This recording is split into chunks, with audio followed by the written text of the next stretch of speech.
Alright, this is the number 219 of my accountability to myself, and I appreciate everyone's attention who watches this. I will share what happened today, and afterwards, I will finish this video, right? So, that was such a weird day because initially it seemed to be pretty productive, and I thought I'm gonna execute my entire plan to stick to my agenda, right? But at some point, something went wrong because in the morning I woke up and it was raining outside, so I didn't dare to go outside, and I decided to stay at home and to think, to allocate some time to reflect what's going on in my mind. And I spent about 20 minutes just sitting uh, right in front of the window, just looking and thinking about my life. Spent this way 20 minutes and I realized that it's pretty nice because my thoughts constantly change. I constantly have another thing in my mind that I wouldn't allow myself to think about previously. So it's something that I would need to think about, right? So it was pretty good. I mean, in terms of reflection, some ideas.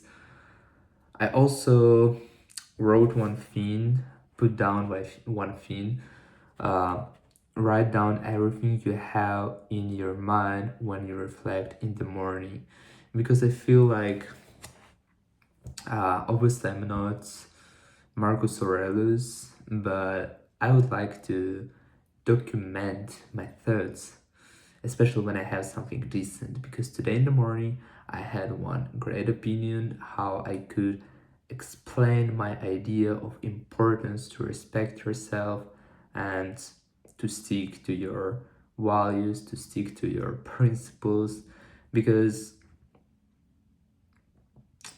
all right, I don't really want to talk about this today.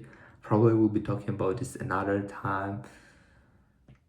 Mm, I don't know. Yeah, I don't really want to open all the stuff to start reading. But well, yeah, I had a great idea, and it would be nice to have everything in my one notebook. And then I would be able to read my ideas, to think about them even more, to um, combine them between each other and stuff like that. So I would try to write down my thoughts if I stay at home, but if I go outside, I'm afraid it's impossible because I don't want to take my phone with me, and also I don't really want to take a notebook and a pen. Probably would try to do it though if I find a proper bench where I can come and sit and think for a while. I would do that, but for example, tomorrow I'm not gonna wake up early because it's already 11:30 p.m. and I need to sleep at least 8 hours, so I will wake up almost at 8, and at 8 it's not the best time to go outside because all the students they go to school, they go to university, and it's low crowded. I cannot really focus when there are a lot of people, a lot of different noise because of cars around and all that stuff. So probably tomorrow I'm also gonna stay at home and write something down, think about my thoughts, because tomorrow I don't have classes, and the day after tomorrow I will have classes, but at noon. And tomorrow I'm not gonna go to the gym. I want to dedicate the whole day to studying all the stuff I wanna study, which is English, French. Um, I need to study logistics and how it's called, marketing. Also, I want finally to study a little science or neuroscience. I have a strong urge to learn science, but I don't allocate time to do so. So, but what actually went wrong today? I woke up, I thought about those things, that was great. Um, I took a shower, then I spent 1 hour studying French, then I went to the gym. I had a great workout for 2 hours because I trained my arms. I trained my forearms, then I did cardio at 35 minutes. So it took a while, and by the way, I really like to have a cardio because I'm just walking. Like I have a steep, yeah, this kind of steep, and I burn 220 calories in 30 minutes, which is not bad, including that I'm just walking, it's not running or something. So it's a pretty good result, I would say. I mean, for me. And at the same time, I can learn words because for 30 minutes, I was just learning words. I was using my application where I have those flashcards, and I was just answering the words. I mean, writing the definitions, right? So that was pretty good. Then I returned home, I had my breakfast. I didn't listen to any music, so I was with my thoughts, and I genuinely enjoyed it because sometimes all of a sudden you feel some kind of epiphany in your mind. And to have that condition, you should stay open-minded, and you should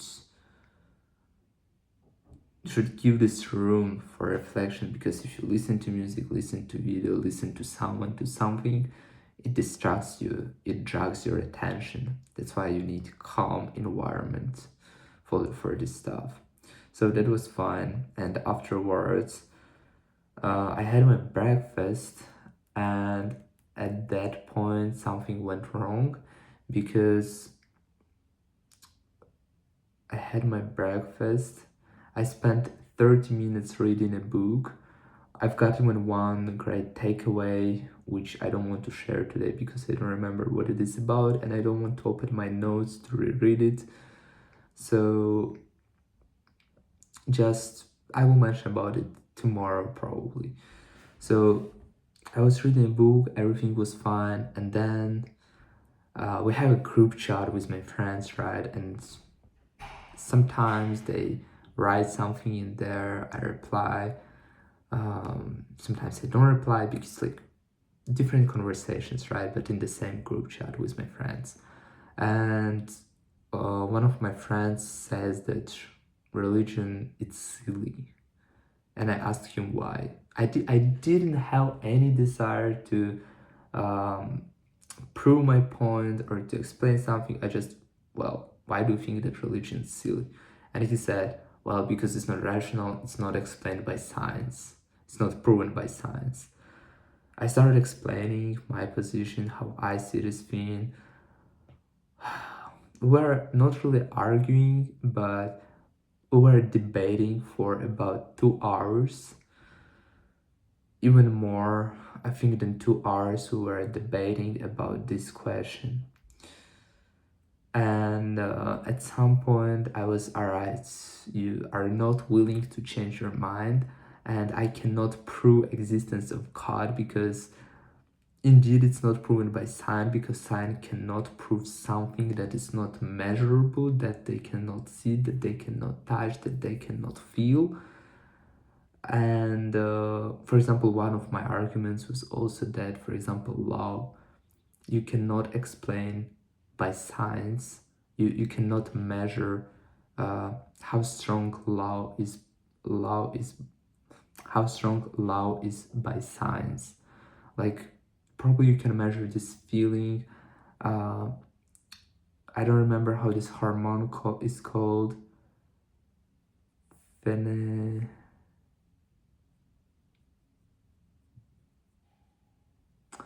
don't remember. There was quite a long word. Let me check.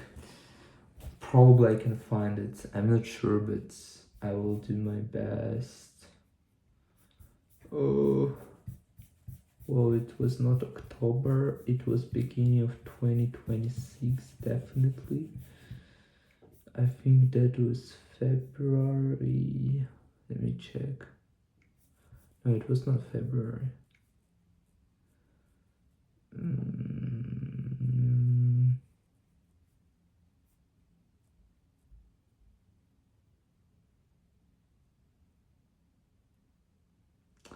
Can see it. Oh no, I can't find this word. And I don't remember actually like how could I describe it properly.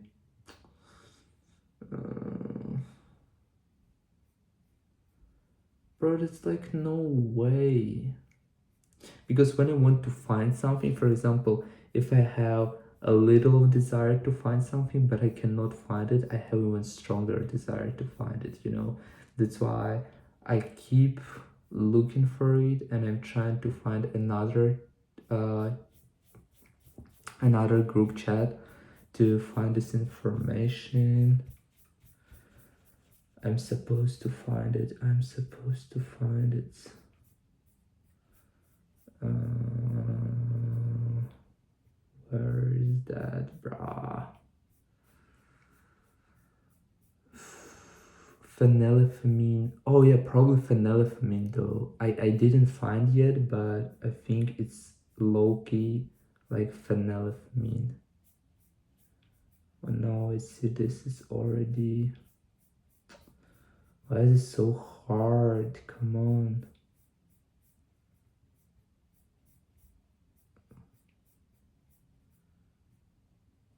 Oh, it should be there. It should be somewhere there. Fuck, it takes so much time. Oh yeah, phenylethylamine. Uh, wait. So it's a chemical used by brain to send signals between nerve cells, and so it's involved in attraction, excitement, and motivation. Phenylethylamine. I remember this. So yeah, there's like phenylethylamine, which a hormone that is being produced when you see the person who attracts you, but it's not low loud. Yeah, it's not loud, and the science cannot really prove it. For example, what kind of love I experienced to my parents, what kind of love could I experience to some kind of girl, it might be completely different compared to your case, right? And so it's always different. We never know what does it exactly mean to love someone. And it's not really like science cannot measure this, but it exists, the extent to which you love someone, right? And so it was a long conversation because my friend insisted on my friend insisted that science doesn't prove it and it's silly to believe in God or something like that. I tried to prove another point. As a result, we just stayed with our opinions, and that's it. Yeah, I spent nearly 2 hours arguing, discussing this topic. Then I started studying logistics in half an hour. Another friend joined this conversation, and I joined that conversation as well. We again texted for 40 minutes more. Again, I kept studying logistics. Once I finished with logistics, I went to cook my dinner, and again I started talking with my friend, and it took also some more time. So as a result, afterwards I managed only to study logistics for 1 hour. I managed to repeat some columns with words. It took nearly 40 minutes probably. And afterwards I worked with business vocabulary a lot. I spent on my own 40 minutes, 45. Then I went to talk with my friend, and I was practicing those words with my friend. And that's it. But I also, what I have not done is studying French for 1 more hour, repeating Turkish for 15 minutes, and studying neuroscience for 30 minutes. And besides, I also had ideas as watching videos about dopamine to break it down even more, read more about science. There are even more words that I wanted to read, to learn.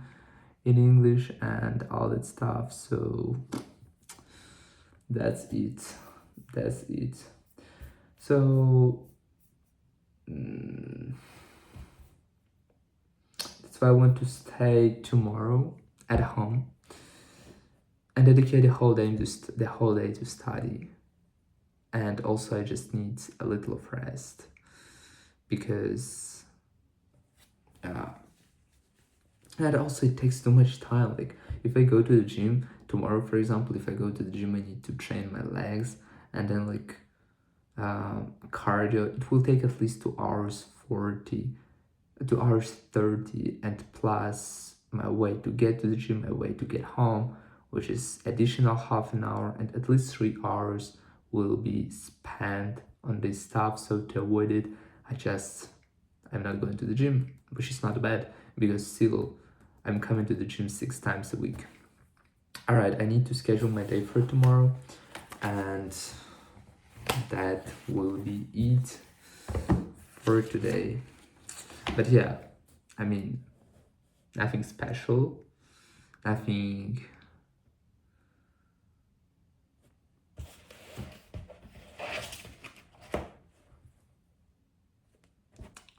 Well, I'm just speechless.